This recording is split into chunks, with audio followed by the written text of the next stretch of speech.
So let's just catch them up on where we are. All right. Yeah. Welcome to After Hours, Simplexity After Hours. We just had an episode on Sabbath that really resulted in a conversation with the whole crew. Mm-hmm. They're up in arms. Up in arms. I mean, just flipping out, throwing cameras, mics. We just put everything back together. But really, the question was, when it comes to Sabbath, how legalistic? Not just how legalistic, but more, okay, if Jesus fulfilled the law in his accomplished work on the cross, his death, burial, resurrection, he said, I haven't come to abolish the law, but to fulfill it. He becomes our Sabbath rest. How then much of a command is it to keep the Sabbath? Yeah, especially if there's little,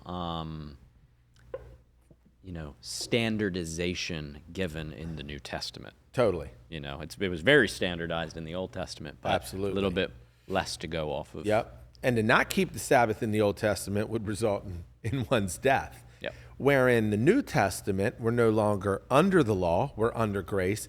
And I think the delineating factor is, and Mike brought this out, is that there's no hard command for the Sabbath.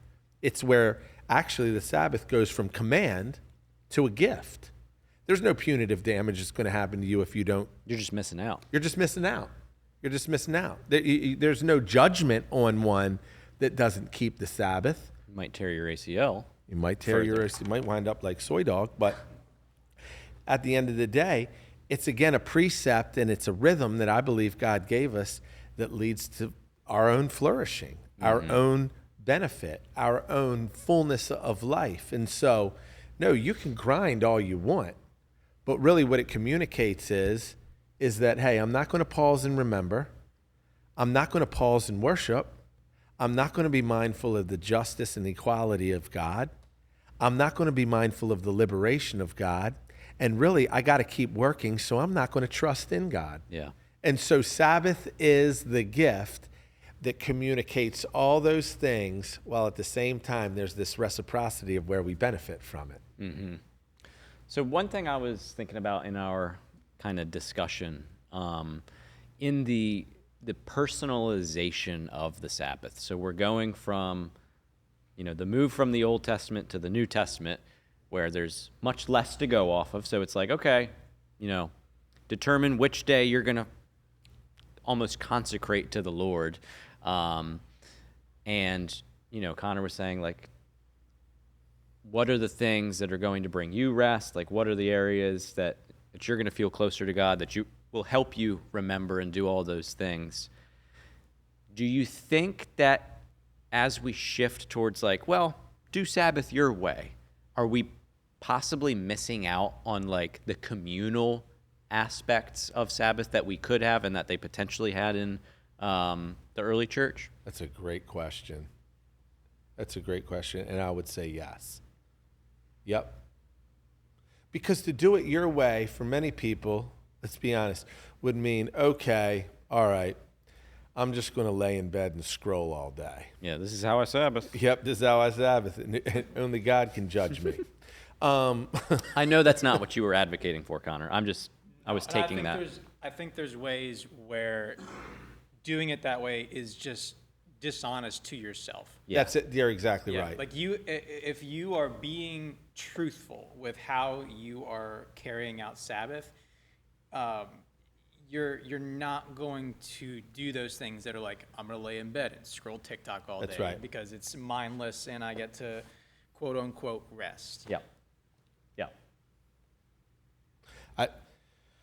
I think in vein of Connor's question, I want to give just a couple of things that I quickly. There was an article written that really described a basis. 5 things rapid fire.